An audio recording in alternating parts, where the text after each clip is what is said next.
Hello, and welcome to episode 218 of Prog Review. And if you can't read. If you can't read, sorry, my voice is going. I've got a bit of a cold coming on. But if you can't read, what the hell are you doing here? How the hell did you use a computer? If you can't read, how do you know which button's the on button? But anyway, if you can't read the description or the title, I was talking about Piper at the Gate of Dawn by that Pink Floyd band thing. This was suggested by Cale Carpenter, because I sometimes ask people, I go onto the Twitter and the Facebooks, but not the Google Pluses, excuse me, and I say, what shall I do? I'm bored, what shall I do? And Mr. Carpenter suggested this album. I'm not reviewing this per se, because this is the special, I can't remember, is it the 40th anniversary one or the 30th anniversary one? Oh, there's so many different versions, but it's an anniversary edition. I'm not reviewing that. I'm reviewing the album. Yeah, the album. There you go. It was released on the 5th of August, 1967. Oh, and one could say it kind of heralded in or waved goodbye to the well, would it have been the hippie movement? I don't know, 67. It's the time of Sergeant Pepper, and my goodness, I'm trying to get a historical perspective on this, because it's quite a groundbreaking album. You know, if I always say, and I know a lot of people will probably take umbrage at this, but various musical genres can be defined by one album. Email, for example, punk. Never mind the bollocks by the Sex Pistols. That is it. That is the ultimate punk album. You don't need to listen to another one. Progressive rock, Caught the Crimson King. That's it. Don't need to listen. You don't need to listen to anymore. That's it.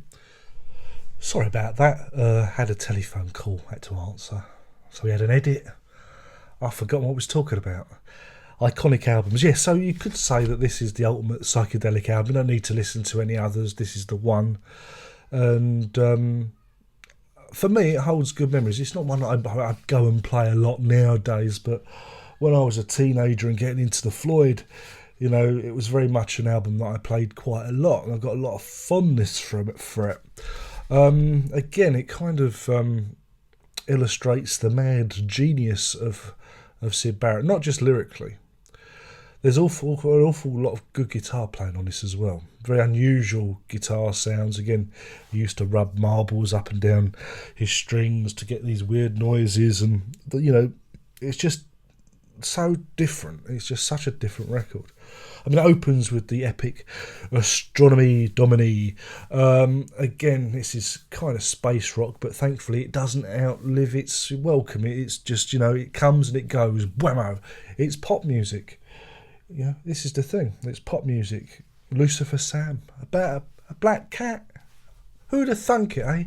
Who'd have thunk it? And again, these are very. What I like about it is they're very childish songs.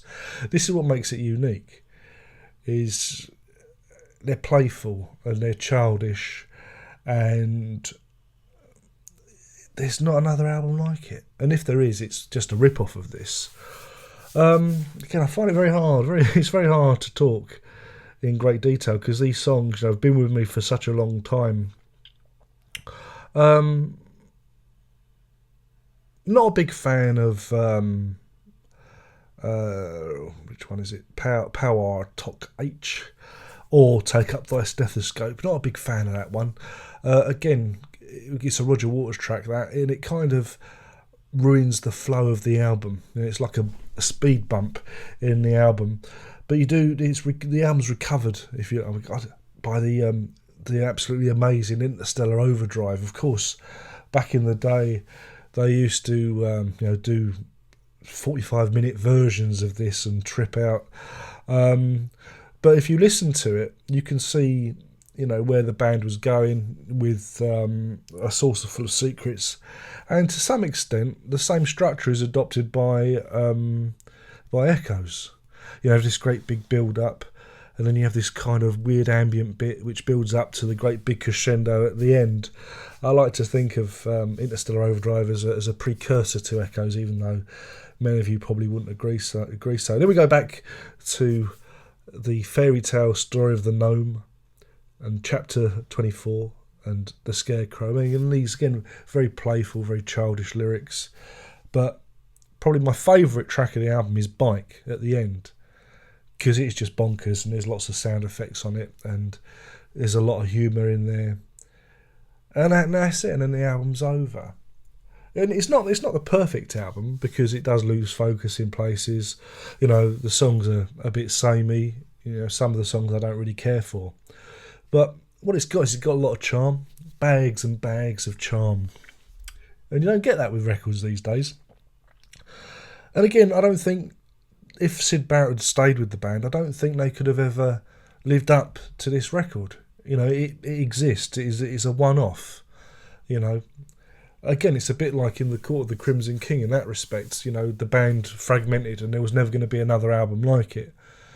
Never mind the bollocks, you know, by Sex Pistols, the band fragmented.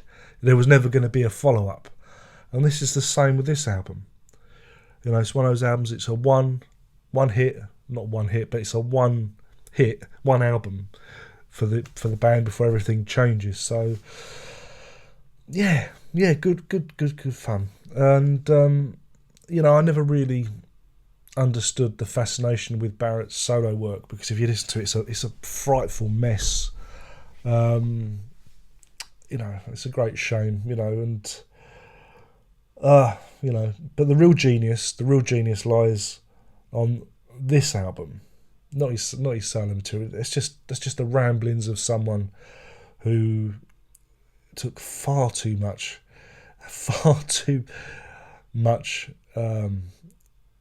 chemicals, far too many chemicals than his poor brain needed to take. And that's that. But he has this as his legacy. This is Barrett's legacy.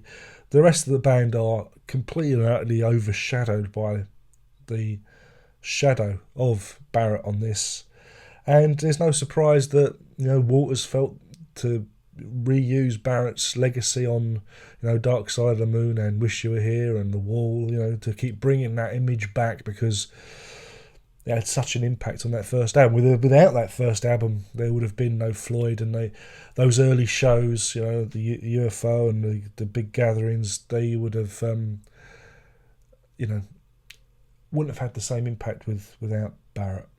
So that's my take on Piper at the Gates of Dawn. As a rating, it gets 5 Lucifer Sams out of 5, because, you know, it's an iconic album. But it's not. I'm not giving it because it's a perfect album. It's not.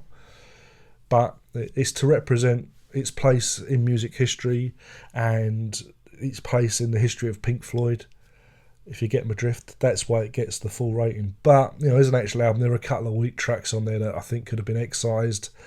You know, it's a shame that, you know, Arnold Lane or See Emily Play, you know, aren't on the album. You know, those stronger singles. Again, those stronger singles, we forget about those. Again, those are Barrett songs. You know, Arnold Lane, iconic song, and same with See Emily Play.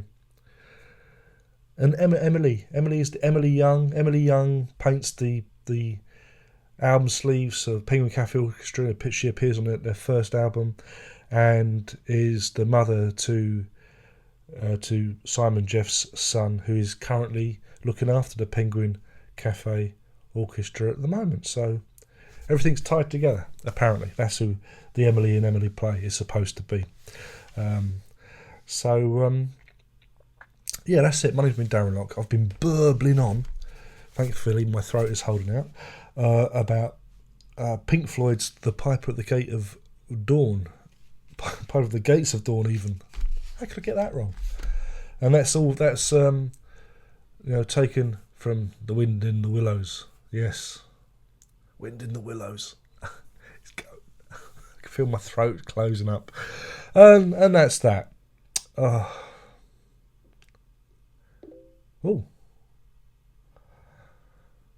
that was a funny beep, wasn't it? Only one more thing to say. Are you ready? Are you ready? Go on. Pin your lug holes back. Prog on,